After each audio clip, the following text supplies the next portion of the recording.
Alright, what's up y'all? I got the E36 99 M3 BMW here.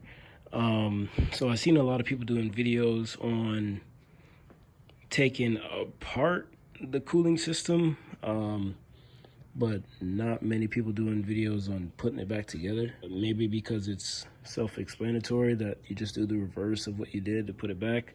But I thought that I'd create this video just to kind of show kind of how to put things back together once you do get your parts and you do pull things off, whether you meant to pull it off intentionally or not. So right, what I have here is I've taken out the radiator, I've taken out the fan shroud, and what I wanted to do was replace my water pump, which, looking at it, I didn't really need to. I mean, I can't really tell. I mean, it looks like it was fine. This is the OEM part.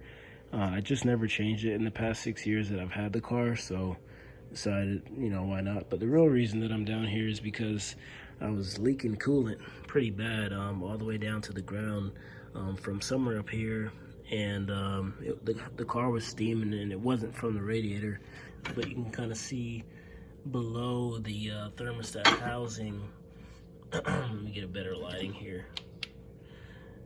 Okay, so right below the thermostat housing, you can kind of see all of that green stuff that was falling.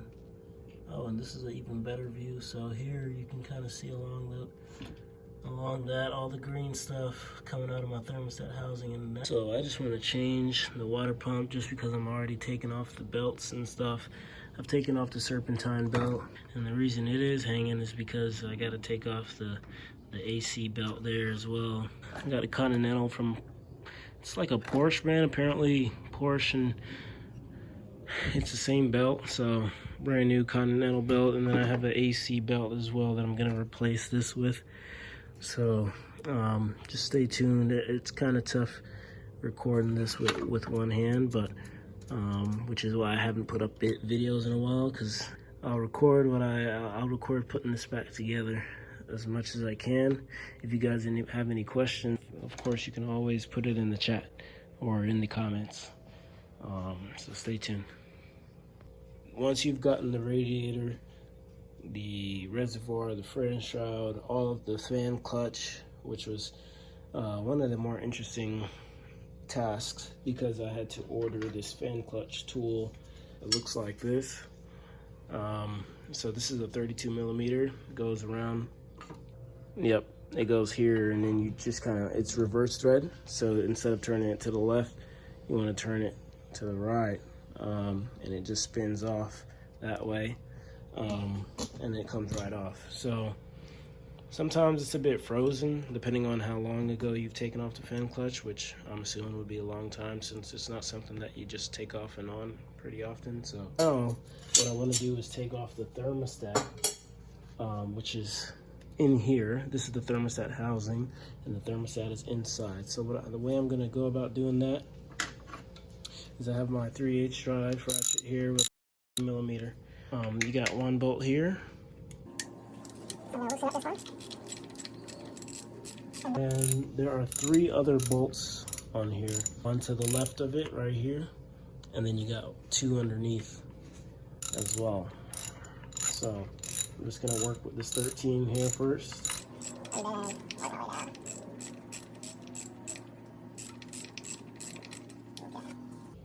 So I got the first 13 out, and then I'm gonna switch over my ratchets, or my sockets, excuse me. I got the 10. I'm gonna start with this one. Well, maybe I'll start underneath first, just to avoid any cross thread, even though I'm taking it out. So this one right here, I didn't even have to look. I just know it's right underneath the housing there. And you might want to be careful. You want to make sure you got a grip on the bolt, so that if it does come out, it doesn't drop. And the reason I say that is because underneath this I have a reservoir, or basically a bucket to hold anything that might come out. What I mean is there could be some coolant in here, and so once you loosen up all the bolts, it could just pour out. So you want to make sure you have something on the ground to catch the coolant that may be in here. It may not be, so it just depends. Just a precaution.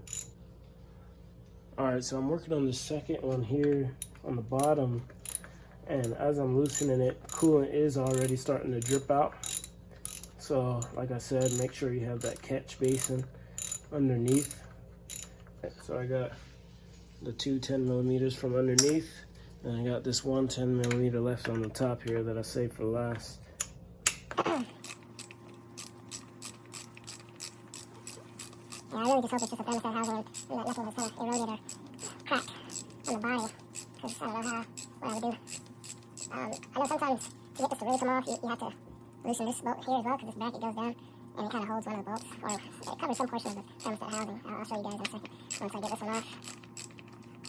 Okay, so I got this 10 millimeters, the last one, and let's see, it is, see, it's Loose. Oh, came right off, so I didn't need to loosen up this one. So I know some people loosen up this. As you can see, I didn't need to. This is a plastic one, OEM. I can't really see. I mean, usually if you're having a leak from here, maybe one of these grooves would crack. I could certainly test it out, but not really worth my time since I know I'm replacing it anyways. Now we can see our thermostat. So if you guys, let me try to get a closer view. So now you want to take off the thermostat and pay close attention to where it's positioned now. I mean, you don't really need to, but there's a little arrow on this thermostat pointing up, and it points right up to this little groove here right above it. So the way that I take this off is I just stick a little small flat here. It pulls right off for me. I know some people struggle with it depending on how long it's been in there and frozen in there. But looking at it, I mean, I can't really tell if anything is wrong with it. It looks clean, but I was having trouble, so I'm gonna just go ahead and replace it since I've already ordered a new part. Yeah, I can't really tell if what was wrong with it. Maybe you guys know. Comment if you think you know what's wrong with it. And then so here's the new thermostat. Of course, I want to put this gasket back over it like so. And of course, I'm trying to do this with one hand. But you get the point. You put it back in. Well, before you put it back in, you want to make sure that you clean out the surface. Clean the inside, maybe clean right outside of it here.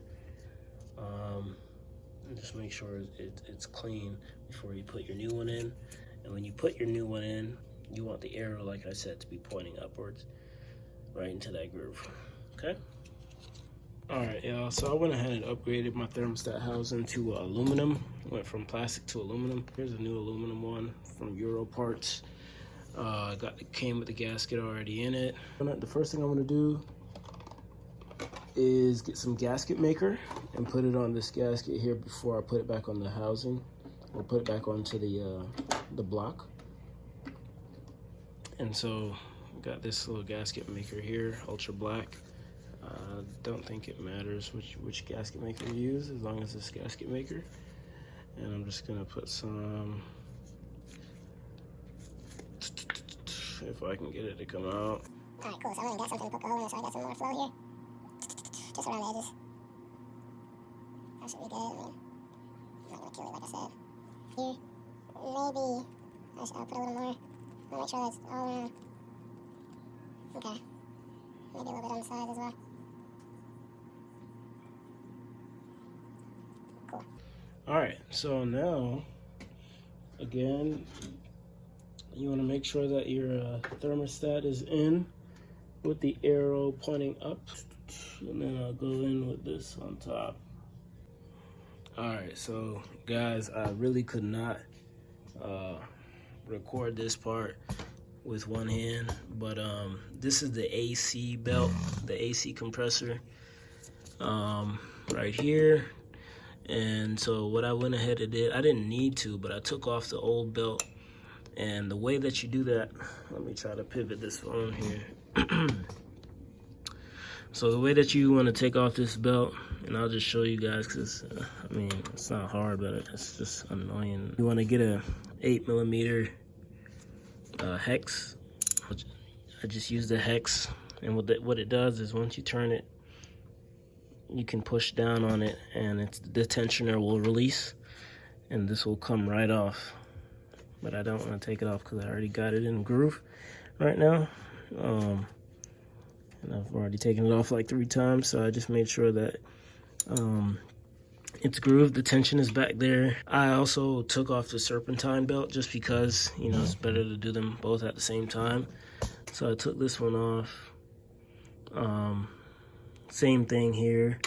You just apply the pressure to this, and you can see it goes down and moves for you. I'm gonna put this pulley back on. I just lined it up kind of like so that the 2 bolts are in a rectangle shape, or the 4 bolts in a rectangle shape. And then I'm gonna line, like I said, line them up like so. Just go ahead and hand tighten one of them, each of them, one at a time. I'm glad that worked out perfectly. One at a time. And so I'm doing this.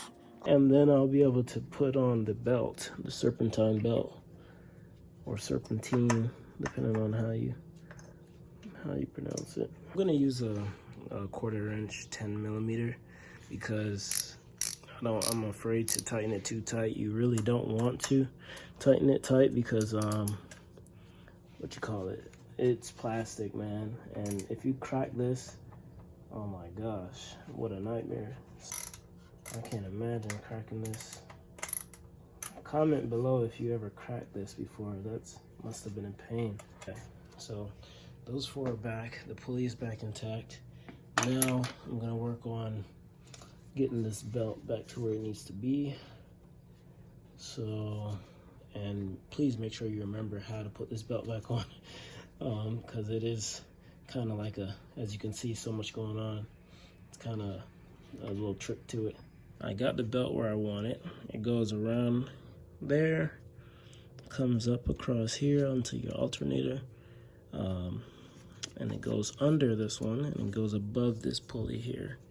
So this is the part that I'm gonna need the tensioner to help me get it on track. And so I'm gonna go back to the hex 8mm. Okay, let's see if we can get this over.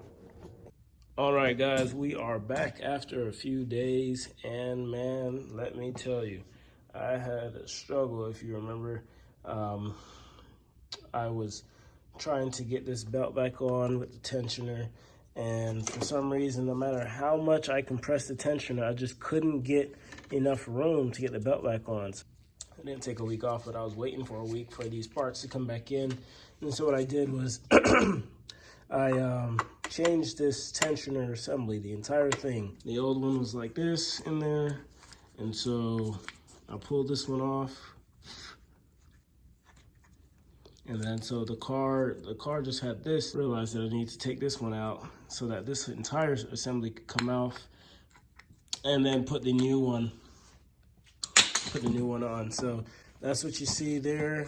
This is this silver piece was the new entire tensioner assembly. It came with a tensioner in-house already. All I had to do was bolt up the 3 bolts on the actual surface. The strategy I used, I tightened this one up first, and then I tightened this one, I lined this one up as well against the body or the block. And then I also lined up this top piece at the same time before tightening them all. And then you just tighten them all together at the same time. I know there are some torque specs on how tight you should make this. You can look those up on Google, but I mean, I just kind of use my common sense, and you know, you're tightening on bearings. And of course, when you're tightening on this pulley here, you can go as tight as you want, because technically that's what you use to loosen up the tension anyways. After you tighten up each of these bolts on the tensioner assembly, you add your wheel, then you add your idler pulley. Here's the old pulley. You see this there's a little dot here, and so this just tells you where to place it. There's a little groove in the actual body on the car here. There's a little groove, and you'll just match up that lip with the groove there. You tighten this up. Again, don't go too crazy because it's right here on the bearing. But then you put your belt on. Remember how the belt was orchestrated? What I did was just took a picture before I took it off. but you can kind of see the arrangement there. Go over the camshaft. That's over the power steering here. You go up into your alternator. You go under this idler pulley, up over this water pump pulley here. You make your way down this pulley here and back around the camshaft. And so that's your pattern. Some people draw a diagram. Now that I've got the belt on, everything is tightened up. I'm just gonna cover up my bolts. All right, so now that I got the belt back on, I'm gonna go ahead and get my fan clutch ready. As you can see on my old one, it was busted. My old pulley, so I'm kind of glad that I went ahead and made that change. And I really didn't even know that this needed to be done. I was actually just changing my water pump and my thermostat housing and thermostat, and then I just came across the tensioner and figured it out. So sometimes it's good to just do some, when you're doing work on your car, make sure you pay attention to other stuff, and you'll figure out that some other stuff needs to be changed. But if you're a mechanic, you already know that. This is just for people who perhaps don't know. So now I'm gonna get my my fan clutch. And remember, this has a reverse thread. So when you get this back on, you're gonna wanna spin it counterclockwise to tighten it. So I'm just gonna put it on the groove here, spin it counterclockwise, get it on. It's making its way on, and then, all right, so it's pretty stuck on now. Cool, so that's back on. Next, I'll go ahead and get my radiator hosing. All right, y'all, so what I've done so far, I got the fan back on. The belt was on in the last segment of the video. And the only thing I did differently was I dropped the radiator back in along with the fan shroud. Put the fan shroud in first, and then you put the radiator in. You drop it down at the bottom. The hardest part with this is getting this bottom hose to connect with the clamp, because it's a little tough to reach, but you want to make sure that you reconnect your sensor to the bottom of your reservoir and also the sensor for the radiator up top. Once you got those leveled down, and you connect your hoses, you got your upper hose with this clamp, your upper hose with this clamp, which, as you can see, I didn't tighten. Look at that. So I gotta go back and tighten this one. So I'm glad I recorded this video, because it's helping me too. And after you do your two hoses, you want to make sure you get your, for some people this hose has a different purpose, but you make sure you tighten this one, and then you just put on back your plastic with the 3 or 4 Phillips screws. And sorry it's a bit messy on my screen here, but I'm sure you guys get the shop life. So now I'm about to bleed the system. I've already loosened up the bleeding screw and preparing to pour my BMW blue coolant into the system, along with a little bit of distilled water. Make sure you use distilled water. After you put this plastic on, you want to get your alternator hose or intake as well, and then you can finally put your air filter back, and tighten up these two with 10 millimeters on each side, and connect your air mass flow sensor, or mass airflow, excuse me. What else? I guess that's it. I'll show you guys how I bleed the system, and we'll be wrapping this baby up.